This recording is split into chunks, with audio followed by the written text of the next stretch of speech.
난 어릴 때부터 상식적으로 설명할 수 없는 일들을 종종 겪어왔다.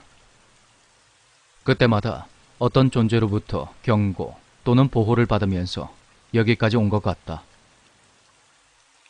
난 수도권에서 태어났지만 당시 그곳은 하루에 버스가 딱 6번이 다니는 그런 변두리였다. 동네에 있는 거라곤 구멍가게 하나가 유일했고 나머지는 온통 농밭과 산, 개울, 저수지뿐이었다. 그때 나는 초등학교 5학년이었는데 온 나라가 86년 아시안게임으로 들썩이고 있었다. 우리 동네는 마을 한가운데에 흐르는 개울을 중심으로 양쪽으로 나뉘었는데 그것을 왼말, 오른말이라고 불렀었다. 우리 집이 있던 왼말과 오른말에는 각각 대장과 엉림이라 불리는 소위 골목대장들이 있었다. 왼말과 오른말의 아이들은 사소한 일로 서로에게 돌을 던지며 그렇게 다투곤 했었다. 그러던 어느 날 밤에 큰 비가 내렸고 저수지에 물이 가득 차며 방류가 시작되었다. 그때는 한번 방류가 시작되면 붕어, 잉어 할 것 없이 물고기들이 마구 쏟아져 내려왔었다. 날이 밝아 밖에 나가봤더니 오른말의 엉림 패거리들이 쪽대를 들고 얕은 개울 쪽을 독점하고 있었다. 난 할 수 없이 홀로 투망을 챙겨 마을에서 조금 떨어진 본류 쪽으로 향했다.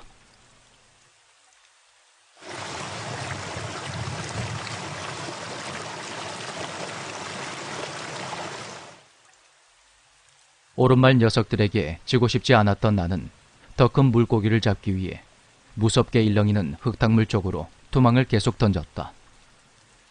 하지만 물이 거세게 흐르면서 지면이 꺾여나간 곳을 모르고 밟았다가 물살이 휩쓸리고 말았다. 강한 물살이 흙과 함께 떠내려가는 곳에서는 수영 자체를 할 수가 없다. 눈이 떠지지 않고 숨도 쉴 수 없는 상황에서 난 이렇게 죽는구나 하는 그런 생각을 하며 의식이 흐려졌다. 그러다가 허우적거리는 손에 무언가가 잡혔고 죽을 힘을 다해 그걸 끌어당겨 물 밖으로 나와 보니까 내가 물살에 드러난 버드나무의 뿌리를 잡고 있었다. 그 어린 나이에 그야말로 죽다 살아난 것이었다. 그렇게 여름방학이 끝이 나고 추석이 다가왔다. 당시 동네에는 우리 집 뒤쪽으로 한 집 걸쳐서 큰아버지 댁이 있었고 우리 집은 작은 집이었다. 큰아버지 댁과 우리 집 사이에는 할아버지 한 분이 사셨는데 백내장 때문에 하얗게 변해버린 두 눈은 거의 보이지가 않았고 한쪽 다리에는 나무로 된 의족을 찾고 계셨다. 할아버지는 늘 비그덕 소리를 내며 곰방대에 담배를 피우고 계셨다. 추석날 저녁, 난 큰아버지 댁에서 놀다가 밤 10시가 다 되어서야 집으로 향했다. 우리 집과 큰아버지 댁 사이의 거리는 50m가 채 되지 않았고 구름 사이로 얼굴을 내민 달이 골목을 비추고 있었다. 골목을 조금 걷다가 고개를 돌려보니 할아버지가 대문을 열어두신 채 곰방대로 담배를 피우고 계신다. 난 할아버지께 인사를 드린 후 집으로 향하는 골목길 코너를 돌았다. 그런데 코너를 돌자마자 무언가가 내 몸에 턱하고 부딪혔다. 눈을 떠보니 검은 구두와 검정색 바지가 보였다. 내가 고개를 천천히 들자 기시 빳빳하게 선 가죽 반 코트와 검정색 중절모가 눈에 들어왔다. 그리고 나는 내 눈을 의심했다. 당연히 있어야 할 얼굴이 보이지 않았고 그곳에 텅 빈 어두운 공간만이 있었던 것이었다. 어린 마음에도 이건 사람이 아니라는 걸 직감한 나는 후다닥 할아버지에게 갔다. 그런데 네, 거기 누구시오? 내가 말을 꺼내기도 전에 할아버지께서 내가 서 있던 그곳을 쳐다보며 그렇게 말씀하셨다. 하지만 그 영체는 순식간에 사라져버렸고 할아버지는 초점 없는 흰 눈동자로 내가 있는 곳을 멍하니 바라보셨다.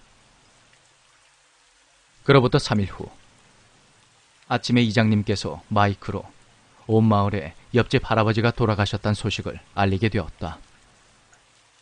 방송을 듣고 있자니 문득 그날 내가 할아버지를 데리러 온 저승사자를 만난 거구나 하는 생각이 들었다. 그 후로 시간은 계속 흘러갔고 그 일도 기억에서 희미해져 갔던 10월의 어느 날이었다.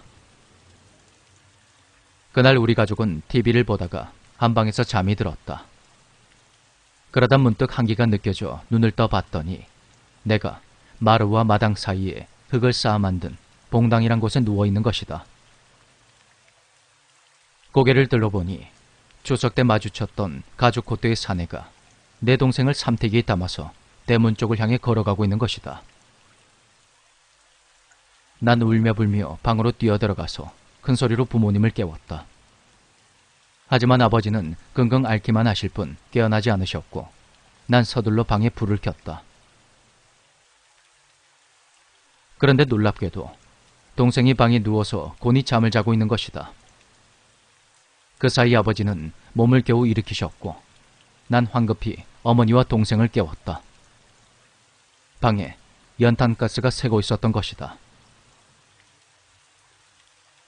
방문이 열려 있었던 덕분에 다행히 심하게 중독되진 않은 상태였다.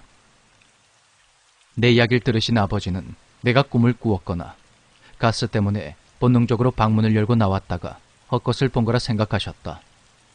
하지만 검은 가죽 코트를 입은 사내가 동생을 데려가던 모습이 아직도 생생하게 떠오른다. 사내가 나에게 위험한 순간을 경고해 주었던 것일까? 그렇게 나와 우리 가족은 목숨을 구할 수가 있었다.